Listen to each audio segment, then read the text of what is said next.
Hey, it's Jason Giamboni with eXp Realty, and today we're going to talk about buying and selling your home during the COVID-19 pandemic. So, what do you need to know? Well, the Pennsylvania Association of Realtors came out with some guidelines and some best practices. So, I'm just going to take you through some of these here so you get an idea of what you need to do and how things are going to work for the time being.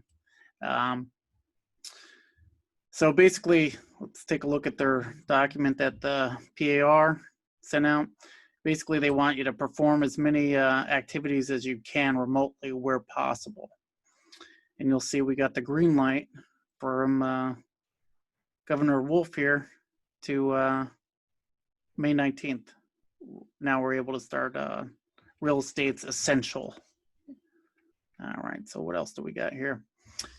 A couple things here. They want you to follow the World Health Organization, their guidelines for, washing your hands, wearing a mask, all that kind of stuff. If you want to wear gloves, they used to have where you had to wear booties, but thank God they got rid of that. Agents, now we have to keep records of all appointments and the contact information so we know who's in and out of the house at all times. If anybody gets sick, then we'll have it from there. But as my wife comes in here and during the recording, but all good. So we got to maintain all the records of them, all the appointments, who's in and out. If anybody gets sick, they could say, hey, who was in after that, and notify them that, somebody was sick inside the house and go from there. General hygiene and protection that they want you to be aware of, wear a face mask basically and sanitize your hands. If you do touch anything, don't touch your eyes, your nose, your mouth. Can't shake hands anymore, maybe the elbow nod or whatever you want to call it. But yeah, it's just stuff to protect you, you know what I mean? They're just trying to cover their asses. Like I said, the CDC guidelines for cleaning and disinfecting. So one of the things that they want you to do is wipe down doorknobs, light switches, things that are common areas that, could be touched. They want you to disinfect things like that and then wash your hands or use sanitizer at the very least.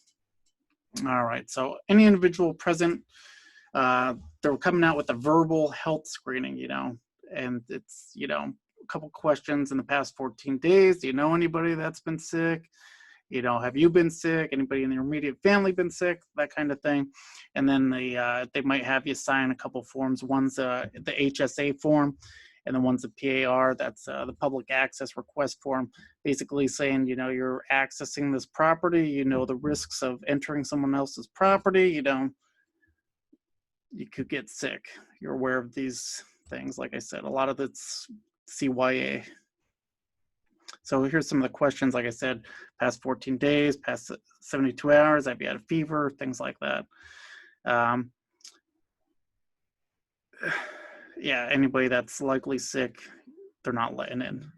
All right, so for listing appointments, for all you sellers out there, what do they want you to do? So they're saying the initial interviews and things like that should be done remotely, which is good for agents like me that have technology like Zoom and all that kind of stuff. So we can meet up.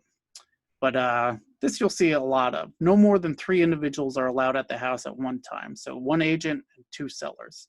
For the buyers going in there to take a look at house, you'll have 1 agent and the 2 buyers can attend. So if you have children, at one time, we could stagger the appointments. If you want your parents to come back and see the house, we could always, set up another appointment. And I'll get into that a little bit later on. But right now, for when you go in the house, you got to wear a mask, and you got to only two other people and the agent could be in there.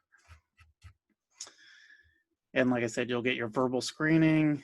Here's the COVID forms, wear a mask, and use sanitizer. So for marketing, agents can't have open houses now, broker open houses or office tours of properties. So there's no more group settings or anything like that. We can't provide food or anything like that. So any virtual or open houses are all going to be virtual.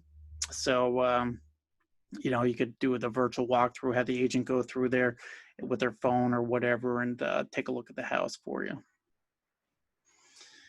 All right, so here's for buyer visits here. obviously we're advising both the buyer and seller the risks. You're having strangers come into your house. They may be infected and cause you to be infected. So keep track of all the best practices of cleanliness to try to avoid that. Everything's going to be appointment only.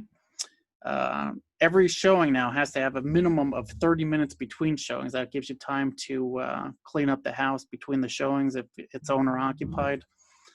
Now this one's big for number 5, and a lot of times agents get some grief for this when you tell that your buyers, look, you got to get pre-approved, but here's the requirements from Pennsylvania Association of Realtors. They're telling you, consider limiting in-person showings to those who have been pre-approved by a mortgage or have proof of funds. Basically, they want sellers don't want to take the risk of getting an infection for unqualified or non-pre-approved buyers. Get out there, talk to your lender, get your pre-approval form, because some sellers won't let you in without it. Comply with all this stuff here. Yep, and same thing for buyers. You got to complete the verbal health screening. Are you sick? Have you been sick? Blah, blah, blah. And then fill out those forms each day. You go see a house today, you go see a house tomorrow. Each day you got to, answer the questions and fill out the paperwork and send it in for the guidance. Okay, so the seller could have certain restrictions saying, hey, look at you, this is for your buyer visits too. It's up to the buyer agent to wipe down any kind of, doorknobs and all that kind of stuff after each showing. Like I said, every showing you have to wear a mask, 2 people at a time. Look at this for agents and buyers. You have to take separate transportation. No more can I pick you up and cart you around. You have to drive yourself. Like I said, no more than 3 people at one time. Sellers, this is important because I've seen this already for showing some houses. Sellers should vacate the dwelling to keep that 3 people minimum in there. You want to definitely adhere to that. The more people gathering, the more likely that somebody could get infected. So you definitely want to minimize that. And then when the sellers go back in, sanitize up your house, keep yourself safe. It's saying basically avoid physical contact with the property. Don't be touching everything in the house.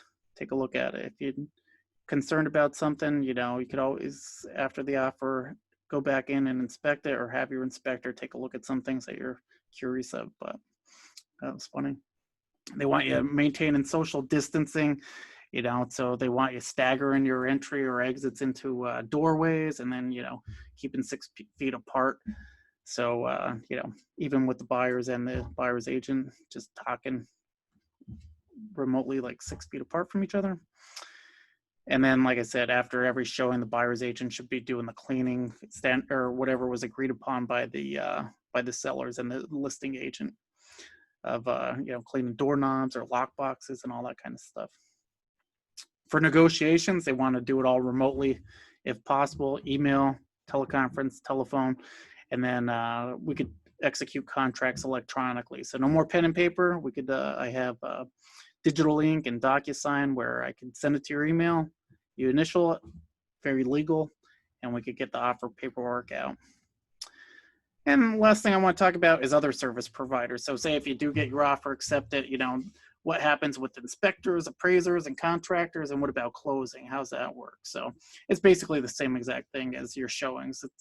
They got to complete the forms, the PAR and the HSA, and they have that verbal screening as well. And it says, no more than 3 people, 1 real estate professional and the 2 service providers inside the property at one time. For closings and settlements, this one's a little, tough for me. I like to walk my clients through the entire process, but they said agents should not attend settlements unless they're essential. To be honest, I have some of the best closing attorneys. I use Mike Bailey out of Music and his team, Kendra, love them.